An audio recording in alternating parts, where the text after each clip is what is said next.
خوشی کی بات ہے میرے لیے کہ آج یہاں پر عزیز صاحب، جنہیں میں عزیز میاں کہوں گا اس لیے کہ صاحب کہتے ہیں مجھے ذرا سکتا پڑتا ہے،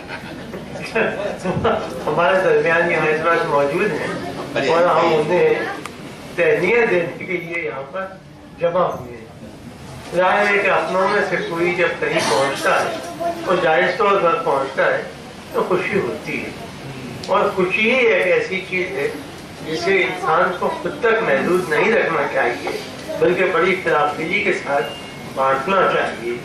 تو میں یقین کے ساتھ یہ کہہ سکتا ہوں کہ ہم آپ جتنے لوگ یہاں جمع ہیں وہ سب اس خوشی کو بانٹنے کے لیے جمع ہیں جو ان کے اتراکھنڈ کے گورنر ہونے کی صورت میں ہم لوگوں کو حاصل ہوئی ہے۔ ان کی خدمات کے بارے میں ابھی بہت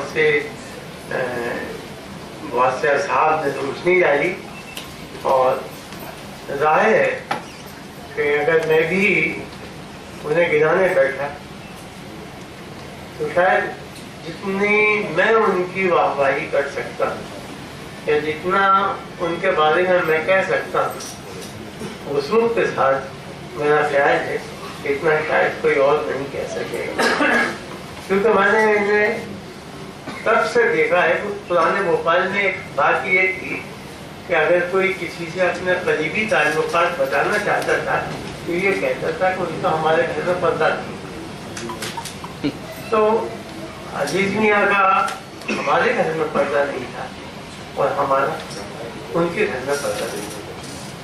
میرے والد اور ان کے والد فوج میں تھے، ساتھ رہتے تھے، اور اگر شام کو 2-4 دن تک ساتھ کھانا نہیں کھائیں تو وہ لوگ یہ محسوس کرتے تھے کہ ان کی زندگی میں کوئی بہت بڑی کمی رہ گئی ہے، اور ان دونوں میں اتنی باتیں مشترک تھیں کہ آج کوئی تصور بھی نہیں کیا جا سکتا۔ آج جب لوگ زمین کے پیچھے بھاگتے ہیں، جائیداد کے پیچھے بھاگتے ہیں، تو 300-400 ایکڑ ان کے پاس زمین تھی جو آج کئی کروڑ کی ہوگی۔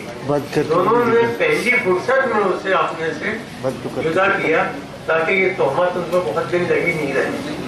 تو ایسے خاندان سے ان کا تعلق ہے، اپنے گھر سے یہ سیکھا ہے کہ دوسروں کی خدمت کیسے کی جائے، اور اسی خدمت کے ساتھ ساتھ انہوں نے اس بات کی بھی کوشش کی ہے کہ اردو کی خدمت کس طرح کی جائے۔ میرا ہمیشہ سے یہ کہنا رہا ہے کہ اس تصور کو میں کبھی نہیں مانتا کہ ہندی بڑی بہن ہے یا اردو چھوٹی بہن ہے، یا اردو بڑی بہن ہے اور ہندی چھوٹی بہن ہے۔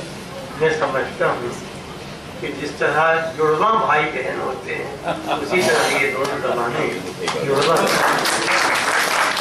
ان دونوں زبانوں کے لیے جب کام کسی ایک زبان کے لیے بھی ہوتا ہے تو آپ یقین مانیے وہ خود بخود دوسری زبان کے لیے ہی ہوتا ہے، کیونکہ دنیا میں کوئی سی دو زبانیں اتنی ایک دوسرے سے قریب نہیں ہیں جتنی کہ اردو اور ہندی ہیں۔ تو بہت کہا گیا ہے کہ میں نے اردو کے لیے کیا کرنا چاہیے تھا، ہندوستان کی زبان ہے اردو، اردو کو ترقی کرنے کا اتنا ہی حاصل ہے جتنا کہ کسی اور ہندوستانی زبان کو ہو سکتا ہے۔ سرکاری زبان میں قومی زبانوں میں فرق ہوتا ہے۔ ہمارے یہاں جتنی 14-15 قومی زبانیں ہیں وہ سب ہماری اپنی زبانیں ہیں۔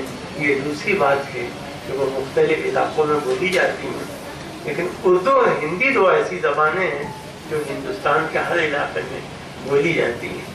تو اردو کے لیے واقعی انہوں نے بہت سے کام کیے، اور یہ آج سے نہیں کر رہے ہیں، یہ کالج کے زمانے سے کر رہے ہیں۔ کالج کے زمانے سے یہ سیاست سے وابستہ ہے۔ تو بڑی شاندار عمارت میں منٹو ہائی جن لوگوں نے دیکھا ہے راج بھون کے سامنے، وہاں پر حمیدیہ کالج لگا کرتا تھا۔ لوگ پڑھتے تھے تو وہ اس پر ناز کرتے تھے کہ ہم نے حمیدیہ کالج میں پڑھا ہے یا پڑھ رہے ہیں۔ دنیا کے ہندوستان کے کتنے بڑے ادیب تھے جو یہاں تھے، ستیہ پرکاش شنگر تھے، ڈاکٹر گیان چند جین تھے، ڈاکٹر محمد سہل تھے، اور اسی طریقے سے ڈاکٹر منوجا تھے، گرو جی، ہاں ڈاکٹر راجیشور گرو تھے، اور خود ونسنٹ ملہوترا تھے، اور اسی کے ساتھ ساتھ ابراہیم یوسف صاحب وہاں پڑھے۔ ہماری جرنلسٹ میں لجا شنکر ہسنیاں وہاں پڑھی ہیں، پاکستان چلی گئی تھی، کینیڈا چلی گئی. اختر جمال بہت بڑی ناولسٹ افسانہ نگار تھی، وہ پڑھی. ایسا نذیر خان پڑھے تھے، عالیہ عسکری جو عالیہ امام کہلاتی ہیں وہ پڑھی. یعنی میں آپ کو کتنے لوگوں کے نام سنا، خود ان میں سے بھوپال کے کتنے لوگ تھے جنہوں نے کہ وہاں پر تعلیم حاصل کی. اور اگر اس کی تاریخ ترتیب دینے پر آئے تو آپ کو یہ محسوس ہوگا کہ اگر بھوپال میں کوئی ادبی اجالا ہوا ہے، اگر بھوپال میں کوئی سیاسی جدید سیاسی بصیرت پیدا ہوئی ہے تو صرف حمیدیہ کالج کی وجہ سے. اور ہم لوگ وہاں کے جتنے ٹیچر یادو صاحب جہاں بیٹھے ہیں جو کہ ہمارے شہری اول یعنی میئر بھی رہے ہیں، یہ بھی وہیں پڑھے ہیں. کتنے لوگ سینٹر میں وزیر ہوئے، کتنے لوگ صوبے میں وزیر ہوئے. اور یہ دوسری بات ہے کہ حمیدیہ کالج کا پہلا شخص گورنر بنا، وہ الگ پوسٹ تھی، یہ الگ پوسٹ ہے. اور ان کے گورنر بننے سے ہم لوگوں کو بے پناہ خوشی ہوئی. جیسا میں نے پہلے عرض کیا تھا کہ ہمیں تو خوش ہونا چاہیے کہ وہ ہمارے اپنے ہیں، لیکن یہ دیکھ کر اور خوشی ہوتی ہے کہ ان کی اس عروج پر وہ لوگ بھی خوش ہیں جو یہاں کے نہیں ہیں، باہر کہیں رہتے ہیں، لیکن وہ ان کے کارناموں سے واقف ہیں اور حق بحقدار رسید کے منصب انہیں اس بات پر خوشی ہوتی ہے کہ عزیز صاحب کو یہ جگہ ملی. کہنے کو بہت سی باتیں ہیں. اردو یونیورسٹی مولانا آزاد یونیورسٹی جس کا ذکر کیا گیا ہے وہ اسی کمیٹی کے چیئرمین تھے، اور اسی طریقے سے ترقی اردو بورڈ کونسل کا پروموشن آف اردو ہو گیا ہے، اس کے بھی وہ وائس چیئرمین رہے جس کا چیئرمین مرکزی وزیر تعلیم ہوتا ہے. اس طرح کتنے ہی ادارے ایسے تھے جن سے انہوں نے وابستہ رہے اور بغیر کسی سے مفاد کے اردو کے لیے کام کرتے رہے. یہاں کی اردو اکیڈمی کے بھی چیئرمین رہے. اور آپ دیکھیے ہندوستان کا سب سے بڑا محقق رشید حسن خان جس کے لیے کوئی کچھ نہیں کر سکا، جو دلی یونیورسٹی کی لائبریری میں رہے، ان کو انہوں نے ایک کل ہند 1 لاکھ روپے کا ایوارڈ دے کر جو راجہ رام موہن رائے کے نام سے منسوب تھا، پہلی دفعہ ان کے خدمات کا اعتراف کیا. اور وہ اعتراف یہ ظاہر کرتا تھا کہ ہم بھوپال والے تنگ دل نہیں ہیں بلکہ اعتراف دل ہیں کہ اپنوں کے کارناموں کی شاید ایک دفعہ ستائش نہیں کریں، لیکن جو دوسرے کارنامے سے انجام دے رہے ہیں ان کی تحسین اور توثیق کرنے میں ہم کسی سے بھی پیچھے نہیں رہتے. یہ دیکھیے بہت بڑا کام. ایک عجیب بات ہے جو میں نے 2 دن پہلے بھی کہی تھی، اس لیے یہاں بھی کہنا چاہتا ہوں کہ ہمارے یہاں اردو اکیڈمی میں 2 انعام ہوا کرتے تھے. ایک علامہ یوسف فیصل کے نام پر اور دوسرا سہا مجددی کے نام پر. وہ انعام یہ کہہ کر اعزازات کہنا چاہیے، انعام کا ورڈ بہت سے چھوٹا ہے، یہ کہہ کر بند کر دیے گئے کہ یہ لوگ تو پاکستان چلے گئے. اول تو ان کی آنکھوں پہ رونا آیا کہ سہا مجددی صاحب کا تو مذاق بھی نہیں ہے، انہوں نے ان کی پتہ نہیں روح کو پاکستان بھیج دیا ہوگا. دراصل ہوا یہ تھا کہ ان کا دیوان پاکستان چلا گیا تھا ان کے شاگرد کے ساتھ، جس کو انہوں نے بھوپال بھیجا. بھوپال کی اردو اکیڈمی نہیں اسے چھاپا، لیکن اب یہ کون دیکھتا کہ یہ پاکستان سے آیا ہے، وہ نہیں پاکستان سے آیا. یوسف فیصل صاحب جنہیں ہم علامہ کہتے ہیں، جنہوں نے سودیشی تحریک کی اس زمانے میں حمایت کی تھی جب ریاست میں کسی کی ہمت نہیں ہوئی. یہاں کی تعلیمی پالیسی کی اس وقت مخالفت کی تھی جب نوابی دور میں کسی کو مخالفت کرنے کا ارادہ نہیں تھا اور جس کو انہیں جلا وطن کیا گیا تھا. اور بہت بعد میں وہ لکھنؤ سے شبلی کی سفارش پر بھوپال آئے اور جنہوں نے اپنے خاندان کے ساتھ پاکستان جانے سے انکار کر دیا، اکیلے تنہا مکان میں رہتے تھے اور 56 57 58 تک آزادی کے بعد تک رہے. اتفاق تھا وہ ملنے گئے اپنے بچی سے اور اپنے فیملی والوں سے، وہاں ان کا انتقال ہو گیا تو ہم نے یہ مان لیا. اور پھر میں آپ سے پوچھتا ہوں، یہ بتائیے عزیز صاحب یہاں بیٹھے ہیں، کہ کیا زبان کی بھی سرحدیں ہوتی ہیں؟ کیا ادب کی بھی سرحدیں ہوتی ہیں؟ شیکسپیئر کو ہم اس لیے نہیں مانیں گے کہ وہ ہندوستان کا نہیں تھا، ٹیگور کو ہم اس لیے نہیں مانیں گے کہ وہ بنگال کے تھے، بھوپال کے نہیں تھے؟ جناب والا، نہ زبانوں کا کوئی مذہب ہوتا، نہ زبانوں کا کوئی جغرافیائی سرحد ہوتی، اور اسی طرح ادیبوں اور شاعروں کی بھی نہیں ہوتی۔ اگر ہم اس بات پہ ناز نہیں کریں گے کہ اختر حسین رائے پوری ہمارے رائے پور کے، پاکستان چلے گئے، ٹھیک ہے چلے گئے، انگلینڈ چلے جائیں آپ، امریکہ چلے جائیں، روس چلے جائیں، تو کوئی فرق نہیں ہوا۔ پاکستان سے یہاں جو لوگ آئے تو ہمارے ہم کہتے ہیں ارے سرحدیں تقسیم ہوئی ہیں، دل کبھی تقسیم نہیں ہوتی۔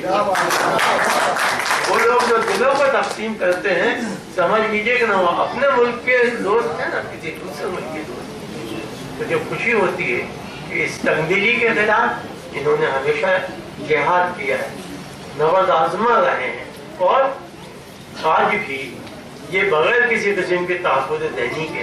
ہاں میں نے اس جلسے میں یہ مثال دی تھی، پرسوں کی بات ہے، یو صاحب اظہر سعید صاحب جو بھوپال کے شاعر سے پاکستان چلے گئے، ان کا ترجمہ میگدود کا، کیونکہ ہمارے یہاں کی نظم تھی، اظہر سعید صاحب نے کیا، تو عزیز صاحب نے اردو اکیڈمی کی طرف سے اس کو شائع کیا۔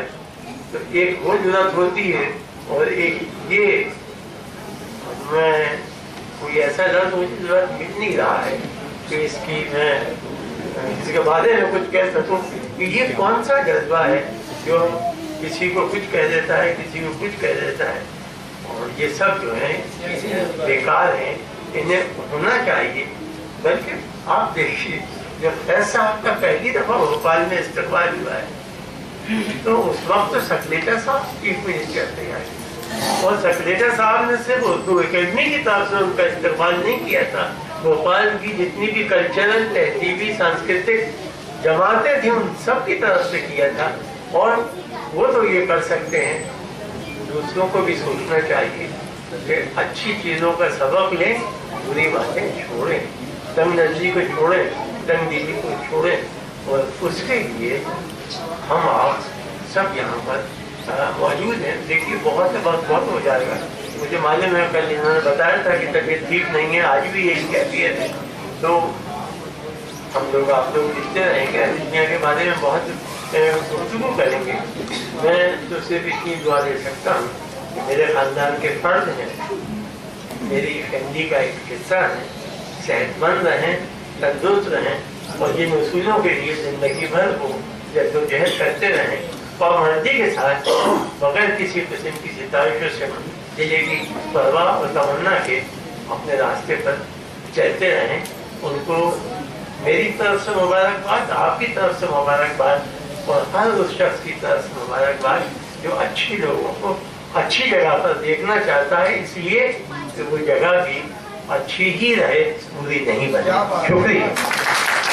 بہت شکریہ خان صاحب۔ عزت مآب علی جناب ڈاکٹر عزیز قریشی گورنر اتراکھنڈ کی حیات اور شخصیت پر یہ تقریب بھوپال میں منعقد کی گئی۔ ہم شکر گزار ہیں جناب اے رحمان صاحب کا جو عالمی اردو ٹرسٹ دلی کے سرپرست ہیں، اور ساتھ ہی شکر گزار ہیں جناب ڈاکٹر یونس فرد صاحب کے جو اردو رابطہ کمیٹی مدھیہ پردیش سیکٹر کے پریزیڈنٹ ہیں۔ ان دونوں شخصیتوں کی کاوشوں سے یہ پروگرام عمل میں آیا۔ اس پروگرام کی نظامت کی ہندوستان کے مشہور اور معروف شاعر ڈاکٹر انجم بارہ بنکی صاحب نے۔ ہم شکر گزار ہیں ڈاکٹر انجم بارہ بنکی صاحب کے بھی، جن کی دعوت پر ہم بھوپال پہنچے، اور یہ پروگرام سوشل موبائل ایپلیکیشن راکی ٹاک کے ذریعے پوری دنیا میں لائیو ٹیلی کاسٹ کیا گیا۔ Producer editor Shafiq Khan, camera person Rehan Khan, presented by Rocky talk. Rocky talk آج ہی اپنے موبائل میں ڈاؤن لوڈ کر لیجیے اور بدل لیجیے اپنی دنیا۔ ہم سے کانٹیکٹ کریں 9997640286، اور مشاعرے دیکھنا ہو تو ہماری ویب سائٹ وزٹ کریں www.rockytalkmedia.com۔